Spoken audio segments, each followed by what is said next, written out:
ناظرین، کیا میں پاکستان سے اب تک کسی وزیر یا سیاسی رہنما کے اتنے جنسی سکینڈل نہیں بنے جس قدر شیخ رشید احمد کے بنے ہیں؟ ان کا نعرہ ہے کہ پہلے گناہ کرو تاکہ بعد میں توبہ کر سکو۔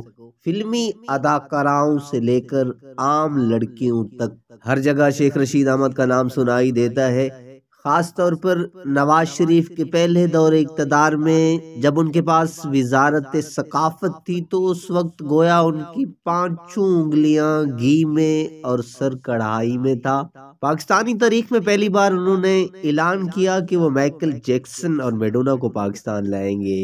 یہ اور بات کے وقت نے وفا نہ کی اور حکومت ہی چلی گئی۔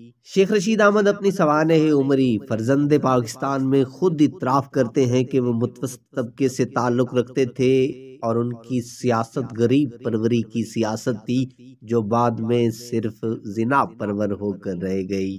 ان کے بارے میں کہا جاتا ہے کہ جب وہ تحریک نظام مصطفیٰ کے دوران راولپنڈی جیل میں قید تھے تو سیاسی لوگ ان کی کردار کے حوالے دیا کرتے تھے۔ پھر جماعت اسلامی کے جاوید ہاشمی انہیں لے اڑے۔ بعد ازاں چودھری ظہور الہی سے ان کی دوستی ہو گئی۔ لال حویلی جو ایک بیسوا بدوبائی کی حویلی تھی، شیخ رشید نے اس کی روایت برقرار رکھی، بس فرق یہ پڑا کہ وہ میزبان بھی خود بن گئے اور گاہک بھی خود بن گئے۔ اداکارہ انجمن کو شیخ رشید نے اسلام آباد آنے کی دعوت دی۔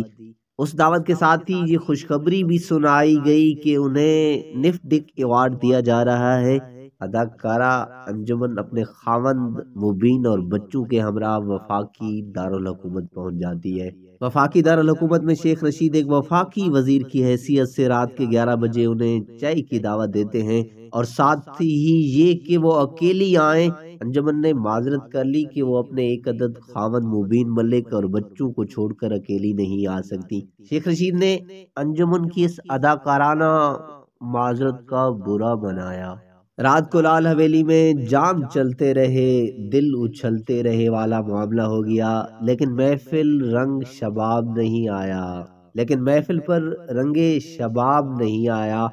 انجمن کے بقول وفاقی وزیر جوں جوں نشے میں پاگل ہوتے رہے، ٹیلی فون کا سلسلہ بڑھتا چلا گیا، حتیٰ کہ لال حویلی سے ہوٹل میں پڑی ہوئی انجمن کو اس قدر فون کیے گئے کہ وہ رات بھر سو نہ سکی۔ تنگ آ کر شیخ رشید نے ریما سے رابطہ کیا اور موٹے گوشت کے بجائے چھوٹے گوشت پر قرات کی۔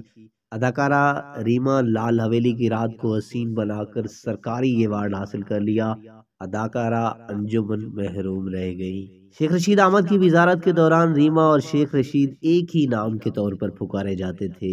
اسی ایوارڈ کی تقریب میں جب شیخ رشید نے ریما کو ایوارڈ وصول کرنے کے لیے سٹیج پر بلایا تو سازندوں نے شادی کا ساز بجانا شروع کر دیا، جس پر میزبان دلدار پرویز بھٹی مرحوم نے کہا کہ جناب اس کو مائنڈ نہ کریں، یہ سازندے بھی ایجنسیوں کے کرندے ہیں۔ حتیٰ کہ ریما نے ایک انٹرویو میں خود اعتراف کیا تھا کہ ایک وفاقی وزیر نے 1991 میں مجھے شادی کی آفر کی تھی مگر بات آگے نہ بڑھ سکی۔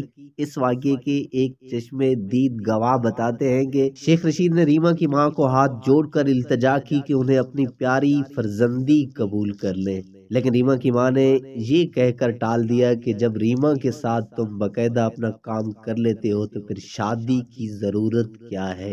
اس پر شیخ رشید مطمئن ہو گئے۔ کتاب پارلیمنٹ سے بازار حسن تک، صفحہ نمبر 162۔ ناظرین، اس ویڈیو کے بارے میں ایک کومنٹ ضرور دیجیے گا۔